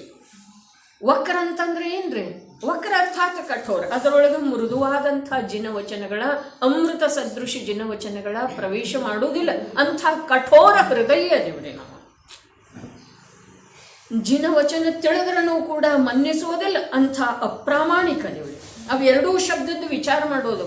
ಪ್ರಾರಂಭದೊಳಗೆ ಭೂಮಿಕಾ ಕಟ್ಟಿದ್ದು ಇದೆ, ಏನಿರುವುದಿಲ್ರಿ. ಜಿನಾಗಮದೊಳಗೆ ವಿಶೇಷ ಏನ್ರಿ ಇದೆ ಈಗ ಮಾತಿಲ್ಲ. ಆದರೆ ಜಿನಾಗಮದೊಳಗೆ ಏನಿದೆ ಅದು ಮಹಾನ ಮಹಾನ ಮಹಾನ್ ಅಮೃತದ ಸಾಗರನೇ ಇದೆ ರೀ. ಶಬ್ದ ಏನು ವಿಶೇಷ ಇರುವುದಿಲ್ಲ. ಆ ಶಬ್ದದ ಭಾವ ಹಿಡ್ಕೊಳ್ಳುವಂಥ ಪ್ರಯತ್ನ ಮಾಡಿ. ಶುಭಾಶುಭ ಪರಿಣಾಮದ ಜೊತೆಗೆ ನಾನು ಅನ್ನುವುದನ್ನು ಬಿಡುವ ಮಾತು ಇಷ್ಟೇ ಇದೆ ರೀ. ಅಷ್ಟು ಬಿಟ್ಟ ನಂತರ ಶುಭಾಶುಭ ಪರಿಣಾಮ ತನ್ನ ತನ್ನ ಯೋಗ್ಯತೆಗೆ ಅನುಸಾರವಾಗಿ ಆಗ್ತಾ ಇರ್ತವೆ. ಅದರಲ್ಲೇ ಎಷ್ಟು ಸ್ನಿಗ್ಧತೆಯು ಒಣಗಿ ಹೋಗಿದೆಯೋ ಅದರ ಅನುಸಾರ ಶುಭಾಶುಭ ಕರ್ಮಗಳು ಬಂಧಿಸ್ತಾ ಹೋಗ್ತವೆ. ಅದರಿಂದ ಎಷ್ಟು ಅಲಿಪ್ತತೆಯ ಅಭ್ಯಾಸ ಆಗ್ತಿದೆ ಅಷ್ಟು ಶುಭಾಶುಭ ಕರ್ಮದ ಉದಯದಿಂದ ನಾವು ಬಿಡಿಸಿಕೊಳ್ತಾ ಮೋಕ್ಷ ಮಂದಿರವನ್ನು ತಲುಪುವುದಿದೆ. ಅನಂತ ಜೀವರುಗಳು ಇದೇ ಉಪಕ್ರಮದಿಂದ ಸಾಗಿ ಹೋಗಿದ್ದಾರೆ. ಇವು ಮೂರದವು. ಆ ಭಜನೆಯ ಪ್ರಕಾರ ಬೋಝಾ ಢೋತೆ ಮೇ ನಿಕಲ್ ಗೈ ಸಾರಿ ಜಿಂದಗಿ. ಬರೀ ಇದೊಂದೇ ಭವ ಅಲ್ಲ, ನಿನ್ನ ಜಿಂದಗಾನಿ ಸಂಪೂರ್ಣ ನಿನ್ನ ಜೀವನ ಅನಾದಿಯಿಂದ ಏಕೇಂದ್ರಿಯದೊಳಗೆ ಆ ಒಂದು ಇಂದ್ರಿಯಕ್ಕೆ ಸಂಬಂಧಿಸಿದ ಹಾಗೆ ಯಾವ ಸುಖದ ಇಚ್ಛೆ ಇತ್ತಲ್ಲ ಆ ಇಚ್ಛೆಯ ಭಾರದಿಂದ ಆ ಭಾರವನ್ನು ಬರುವುದರೊಳಗೆ ನಿನ್ನ ಜೀವನ ಪೂರ್ಣ ಆಯಿತು. ಇಚ್ಛೆನ ಜೀವವನ್ನು ಇಲ್ಲದಾಗಿಸಿದೆ. ಅದಕ್ಕೆ ಹೇಳ್ತಲ್ಲ ಪ್ರಾರಂಭದೊಳಗೆ ಈ ಮೂರನ್ನು ಹೊರತುಪಡಿಸಿ ನಮ್ಮದನ್ನೋದು ಈ ಲೋಕದೊಳಗೆ ಏನಿದೆ ಇದನ್ನು ಹುಡುಕಿ ತೆಗೀರಿ. ಮನ ವಚನ ಕಾಯದ ಶುಭ ಅಶುಭ ಕ್ರಿಯೆ, ಶುಭ ಅಶುಭ ಪರಿಣಾಮ, ಶುಭೋಪಯೋಗ ಅಥವಾ ಅಶುಭೋಪಯೋಗದ ನಿಮಿತ್ತದಿಂದ ಅಥವಾ ಪರಿಣಮನದಿಂದ ಪ್ರಕಟ ಆಗಿ ಬರುವಂಥ ಪರಿಣಾಮಗಳ ಮೂರನೇದ ಪುಣ್ಯ ಪಾಪದ ಉದಯದ ಕಾರಣದಿಂದ ಎದುರಾಗಿರುವಂಥ ಸಂಯೋಗಗಳು. ಇಷ್ಟು ಬಿಟ್ಟು ಈ ಜಗತ್ತಿನೊಳಗೆ ನನ್ನ ಅಸ್ತಿತ್ವ ಏನಿದೆ ರೀ? ಕುಂದ ಪ್ರಭು ಹೇಳಿದರು, ಪಂಚಾಸ್ತಿಕಾಯದ ಪ್ರವಚನ ಅರ್ಥಾತ್ ಶಿಬಿರ ಯಾವ ವೇಳೆದೊಳಗೆ ಮಿರ್ಜಿಯವರ ಮನೆಯೊಳಗೆ ನಡೀತು.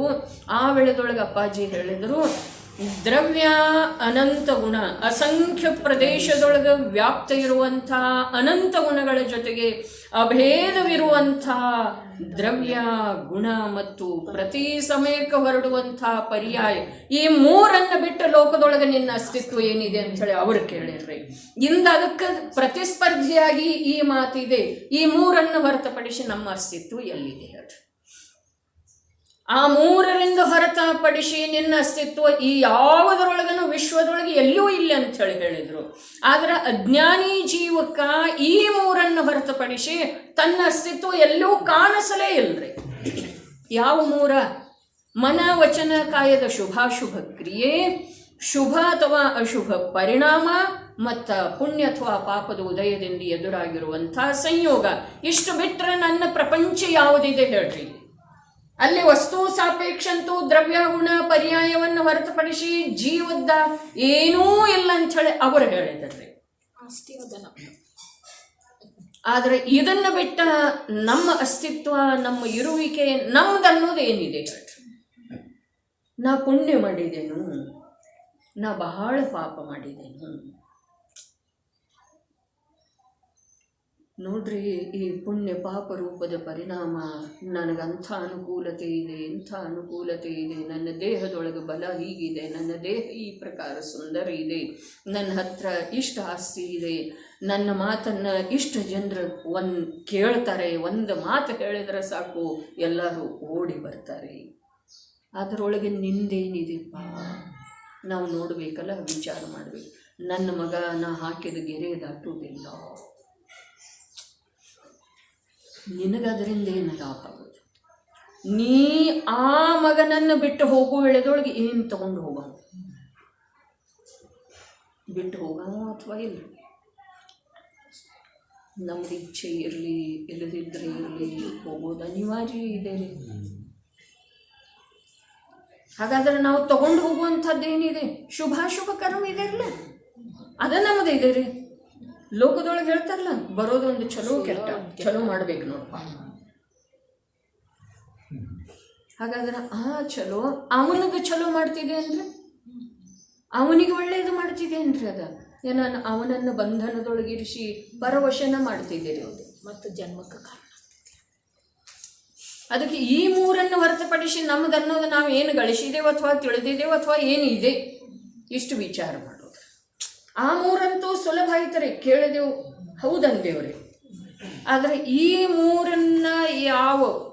ಮೂರರ ಯಾವ ವ್ಯಾಪ್ತಿ ಇದೆ ಅದರೊಳಗೆ ನಾವು ಸಿಲುಕಿಕೊಂಡಿದ್ದೇವಲ್ಲ, ಅಲ್ಲಿ ನಮ್ಮ ಅಸ್ತಿತ್ವನ ಇಲ್ಲರಿ. ಅದೆಲ್ಲ ಕುದ್ಗಲ ಪಿಂಡ ಅಂತ ಹೇಳಿದಾರಲ್ಲ, ಒಂದ್ಸಲ ಘೋಷಣೆ ಆದಮೇಲೆ ಮುಗಿದೋಯ್ತು ರೀ, ಜಜ್ಮೆಂಟ್ ಆಯಿತು, ಈಗ ಆಸ್ತಿ ಅವಂದೈತಪ್ಪ. ಏನ ಮನ ವಚನ ಕಾಯದ ಶುಭಾಶುಭ ಕ್ರಿಯೆ, ನಿನ್ನ ಅಂತರಂಗದಲ್ಲಿ ಆಗುವಂಥ ಶುಭಾಶುಭ ಪರಿಣಾಮ ಮತ್ತು ಉದಯದಲ್ಲಿರುವಂಥ ಅನುಕೂಲ ಪ್ರತಿಕೂಲ ಸಂಯೋಗ, ಅದೆಲ್ಲ ಕುದ್ಗಲ ಪಿಂಡ ಇದೆ. ಜಜ್ಮೆಂಟ್ ಆಯಿತು ಸರ್ವಜ್ಞ ಪ್ರಭುವಿನ ಕೋರ್ಟ್ ಒಳಗೆ. ಆಮೇಲೆ ಮುಂದೆ ನಂದೇನ್ರಿ? ಇದೆಲ್ಲನೂ ಪುದ್ಗಲದ ಶ್ರೇಣಿಯೊಳಗೆ ಹೊರಟು ಹೋದ್ಮೇಲೆ ನಂದೇನು ಉಳಿತು ಹೇಳ್ರಲ್ಲ? ನಾನು ಯಾವುದರ ಆಧಾರದಿಂದ ಜೀವನ ಮಾಡೋದು, ಯಾವುದರ ಆಧಾರದಿಂದ ಸುಖ ಮನ್ನಿಸೋದು. ಬಹಳ ಉತ್ಕೃಷ್ಟ ಮಾತಿದೆ ರೀ, ನಡ್ರಿ ಓದ್ರಿ. ಕೆಲವು ಮಿಥ್ಯಾದೃಷ್ಟಿ ಜೀವರುಗಳ ಅಭಿಪ್ರಾಯವು ಹೇಗಿರುತ್ತದೆ ಎಂದರೆ, ಇಲ್ಲೇ ನಮ್ಮನ್ನ ಪೂರ ತೆಗೆದು ಹಾಕಿದಾರ್ರಿ ಮಂದ್ಯಾಗಿಂದ. ನಾವು ಅಲ್ಲಿ ಇಲ್ಲನರೇ. ಕೆಲವು ಮಿಥ್ಯಾದೃಷ್ಟಿಗಳ ಅಭಿಪ್ರಾಯವು ಹೇಗಿರುತ್ತದೆ ಎಂದರೆ, ಅವರಿಗೆ ಆಶ್ಚರ್ಯವಾಗಿ ಹೇಳ್ತಾ ಇದ್ದಾರ್ರಿ. ಅವರ ಚರ್ಚೆ ಮಾಡ್ತಾ ಇದ್ದಾರೆ ತಮ್ಮಲ್ಲೇ, ಜ್ಞಾನಿಗಳಲ್ಲೇ ನಡೆದದ್ದಿದೆ. ನಮ್ಮನ್ನು ಕುಲದಿಂದ ಬಾಹಿರ ಹಾಕಿದಾರ್ರಿ. ಏನಂತೀರಿ ನೀವು? ವಾಳ್ತಾ ಅಂತೀರಲ್ಲ ಹಾಗೆ, ವಾಳ್ತಾ ಒಗೆಯೋದಂತಾರ್ರಿ. ಕೆಲವು ಮಿಥ್ಯಾದೃಷ್ಟಿ ಜೀವರುಗಳ ಅಭಿಪ್ರಾಯವು ಹೇಗಿರುತ್ತದೆ ಎಂದರೆ, ಮತ್ತು ನಾವು ಮುಖ ಎತ್ತಿ ನಾಳೆ ಭಗವಂತನ ಎದುರಿಗೆ ಹೋಗ್ತೀವಿ. ಎಷ್ಟು ದಿಟ್ಟದೇವ್ರಿ, ಹೋಗ್ತೇವೇನಿಲ್ಲ ನಾಳೆ? ಹೋಗ್ಬೇಕೇನು ಬೇಡ? ಹಾಗಾದ್ರೆ ಹೋಗ್ಲಿಕ್ಕೇ ಬೇಕ್ರಿ. ಹೋಗಿ ಏನು ಮಾಡಬೇಕು? ಮತ್ತು ನಮ್ಮದೇನು ಕಥೆ ಐತೆ ಅದನ್ನು ಹೇಳೋದ ಮತ್ತು ಬಂದುಬಿಡೋದ. ಅವರೇನು ಹೇಳ್ತಾರೆ ಆ ಕಡೆ ನೋಡೋದು ಇಲ್ಲ, ಕೇಳೋದು ಇಲ್ಲ. ಕೆಲವು ಮಿಥ್ಯಾದೃಷ್ಟಿ ಜೀವರುಗಳ ಅಭಿಪ್ರಾಯವು ಹೇಗಿರುತ್ತದೆ ಎಂದರೆ, ದಯೆ, ದಾನ, ವ್ರತ, ಭಕ್ತಿ, ಶೀಲ, ಸಂಯಮಾದಿಗಳಿಂದ ದೇಹ ರೂಪವಾಗಿ ಎಷ್ಟು ಶುಭ ಕ್ರಿಯೆಗಳಿವೆ ಮತ್ತು ಶುಭ ಕ್ರಿಯೆಗೆ ಅನುಸಾರವಾದ ಆ ರೂಪದ ಯಾವ ಶುಭೋಪಯೋಗ ಪರಿಣಾಮಗಳಿವೆ, ಹಾಗೂ ಆ ಪರಿಣಾಮಗಳ ನಿಮಿತ್ತದಿಂದ ಬಂಧವಾಗುವಂತಹ ಸಾತಾಕರ್ಮ ಮೊದಲಾಗಿ ಯಾವ ಪುಣ್ಯರೂಪ ಪುದ್ಗಲ ಪಿಂಡ ಅವುಗಳೂ ಒಳ್ಳೆಯವಿವೆ. ಇದು ನಮ್ದು ಮಾತ್ರೆ. ಆ ಪುದ್ಗಲ ಪಿಂಡ ಅಂಥೇಳಿ ಹೇಳಿದಾರ್ರಿ. ಅವುಗಳೂ ಒಳ್ಳೆಯವಿವೆ. ಯಾರಂತಾರು? ಮಿಥ್ಯಾದೃಷ್ಟಿಯ ಅಭಿಪ್ರಾಯ ಇದೆ ರೀ. ಕೆಲವು ಮಿಥ್ಯಾದೃಷ್ಟಿ ಅಂತಂದ್ರೆ, ಮಿಥ್ಯಾದೃಷ್ಟಿ ಸಮೂಹದಿಂದ ಬೇರೆ ಅದನ್ರಿ ಅಮ್ಮ ಗೌರಣ್ಣವ್ರು. ಕೆಳಗಡೆ ನಿನ್ನೆ ಚರ್ಚೆ ಆಯ್ತಲ್ಲ, ಮಿಥ್ಯಾದೃಷ್ಟಿ ಸಮೂಹದಿಂದ ಬೇರೆ ಅದನ್ನು ಅವನು ವಿಶೇಷದನ್ರಿ. ಮಿಥ್ಯಾದೃಷ್ಟಿ ಅಂಥೇಳಿ ಗುರುತಿಸಲಿಕ್ಕೆ ಅವನ ಹತ್ರ ಇನ್ನೊಂದು ಲಕ್ಷಣ ಬಂದುಬಿಟ್ಟಿದೆ ರೀ. ಏನ? ಈ ದಯೆ, ದಾನ, ವ್ರತ, ಭಕ್ತಿ, ಶೀಲ, ದೇಹಾಶ್ರಿತ ಕ್ರಿಯೆ. ಅವರು ಬಾಲಬ್ರಹ್ಮಚಾರಿ ಅದಾರ. ಬಾಲಬ್ರಹ್ಮಚಾರಿ ಅಂತಂದ್ರೆ ಏನು? ಬಾಲ್ಯಕಾಲದಿಂದ ಬ್ರಹ್ಮಚಾರಿ. ಐತ್ರಿ ಬಾಲಬ್ರಹ್ಮಚಾರಿ ಅಂತ ಅಪ್ಪಾಜಿ ಹೇಳ್ತಿದ್ರೆ, ಅವ್ರದ್ದು ಬಾಲಬ್ರಹ್ಮಚಾರಿ ಐತಿ. ಬಾಲ ಟೇಲ್ ಶೆಪುಟ್. ಏನು ಇದೆ? ನಾವು ಯಾವ ಶಬ್ದಕ್ಕೆ ಎಷ್ಟು ಮಹಿಮಾ ಕೊಡ್ತಾ ಇದ್ದೇವ್ರಿ. ಆದರೆ ಇಲ್ಲೇನು ಹೇಳ್ತಾ ಇದ್ದಾರೆ, ಪುದ್ಗಲ ಪಿಂಡಿ ಸಮಯ ಸಾರ ತಿಳಿಯೋದು ಬಹಳ ಸುಲಭ ಐತಿ ಬ್ರಹ್ಮಾನಂದ ಬಾಯಿ, ಆದರೆ ಸಮಯ ಸಾರ ಅರ್ಗೋದು ಬಹಳ ಕಠಿಣ. ಪಚನ ಆಗುವುದಿಲ್ಲ, ಅದು ಪಚಾಸೋದು ಕಠಿಣ ಐತ್ರಿ. ತಿಳಿಯೋದು ಬಹಳ ಸುಲಭ ಐತೆ, ಸಮಯ ಸಾರದಷ್ಟು ಸುಲಭ ವಿಷಯನೇ ಇನ್ನೊಂದು ಯಾವುದೂ ಇಲ್ಲ. ಆದರೆ ಅರ್ಗೋದೇ ಇಲ್ಲ. ಅದೇ ಉಂಡವ ಅಂದ್ರೆ ಅರಗಲಿಲ್ಲ, ಕಾಯ್ಕೋತ ಅಂದ್ಬಿಟ್ಟು ಇದೇ ಕೇಳ್ತಾನು ಅಂಥವ್ರಿಗೆ ಟೀಕೆ ಮಾಡ್ತಾನೆ. ಅವ್ರೇನು ಹೇಳ್ತಾರೆ, ಇವ್ರೇನು ಹೇಳ್ತಾರೆ, ಅವ ಎಂಥದ್ದು ಯಾವ ಎಂತಾಗಿದೆ, ಇಲ್ಲಿ ಸ್ವಾಧ್ಯಾಯ ನಡೀತೈತಿ ಅಂತ ಸ್ವಾಧ್ಯಾಯ ಮಾಡ್ತಾರೋ ಏನೋ. ಗಾಂಧಿ ಪಂಥ ಅಂತಾರಲ್ಲ, ಅದು ಇದರಿ ಏನಲ್ಲ ಅಂತ ಕೇಳಿರಿ ಮೈನಾಗ ಹೋಗ್ರಿ. ಅವ್ರ ಬೇರೆ ಕೇಳೋರು ಕಾಡ್ಕೋತಾರ, ಅದು ಹೇಳ ಅವ್ರದ್ದೇ ಅದ ಅವ್ರ ಸ್ವಭಾವ, ಅದು ಬೇರೆನೇ ಮಾಡ್ತೀವಿ. ಅವ್ರಿಗೇನು ಗೊತ್ತಿಲ್ಲ. ಇಲ್ಲಿ ಕೆಲವು ಮಿಥ್ಯಾದೃಷ್ಟಿ ಅಂದ್ರೆ ಯಾರ್ರಿ?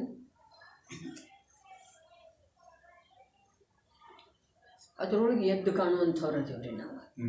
ಹಾಗಿದ್ದೀವಿ ಮಿಥ್ಯಾದೃಷ್ಟಿಗಳ ಸಮೂಹ ಇದೆಯಲ್ಲ, ರಾಶಿ ಇದೆಯಲ್ಲ, ಅದರೊಳಗೆ ಸ್ವಲ್ಪ ಎದ್ದು ಕಾಣುವಂಥವ್ರು. ಅವ್ರ ಮಾತು ಹೇಳ್ತಾ ಇದ್ದಾರೆ ಇಲ್ಲಿ. ಅವ್ರು ಸಾಮಾನ್ಯ ಎಲ್ಲರೂ ಅದಾರಲ್ಲ, ಅವ್ರ ಮಾತು ಹೇಳಲ್ಲ, ಅವ್ರನ್ನ ಬಿಟ್ಬಿಟ್ರು. ಇವ್ರ ದೃಷ್ಟಿಯೊಳಗೆ ಅವ್ರು ಬರಲೇ ಇಲ್ಲರಿ. ಆದರೆ ಇವರು ಎದ್ದು ಕಾಣ್ತಾ ಇದ್ದಾರಲ್ಲ, ಬಿಳಿ ಬಟ್ಟೆ, ಶುಭ್ರ ಬಟ್ಟೆ ಕಾಣ್ತಾರೆ. ದಯದಾನ ವ್ರತ ಭಕ್ತಿ ಪೂಜೆ ಮಾಡೋರು ಎದ್ದು ಕಾಣ್ತಾರೇನಿಲ್ರಿ? ಕಾಣ್ತಾರೆ. ನಮಗೆ ನಾವು ಕಾಣಿಸ್ಕೊಳ್ತಾ ಇದ್ದೇವೇನಿಲ್ರಿ? ನಮ್ಮನ್ನು ನಾವು ತಿಳಿತಾ ಇದ್ದೇವೆ, ದಿನ ಬಸ್ತೀವಿ.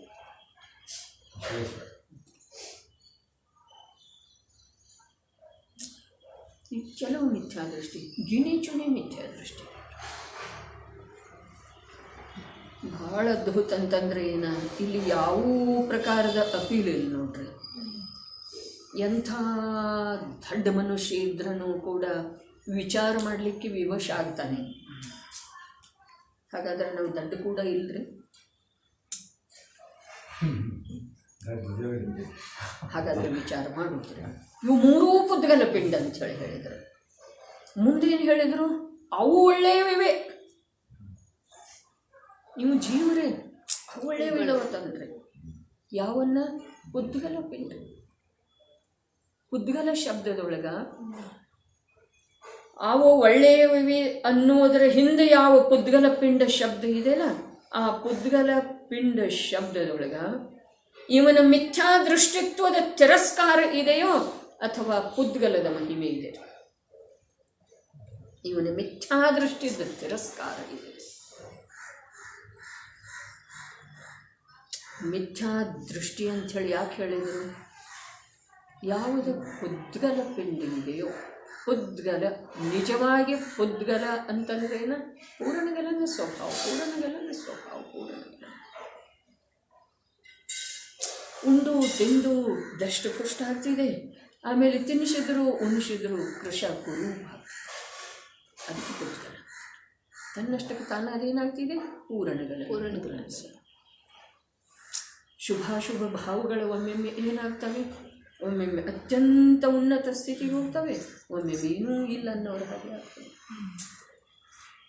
ಅಂಥ ಪುದ್ಗಲ ಪಿಂಡದೊಳಗ ಅವು ಒಳ್ಳೆಯವಿವೆ ಅಂತಂದ್ರೆ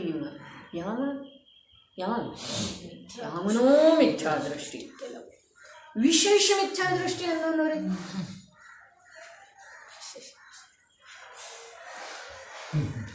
ಒಳ್ಳೆಯವಿವೆ ಅಷ್ಟ ಒಂದು ಬಿಡುವುದಿಲ್ಲರೆ, ಜೀವನಿಗೆ ಸುಖಕರವಿವೆ.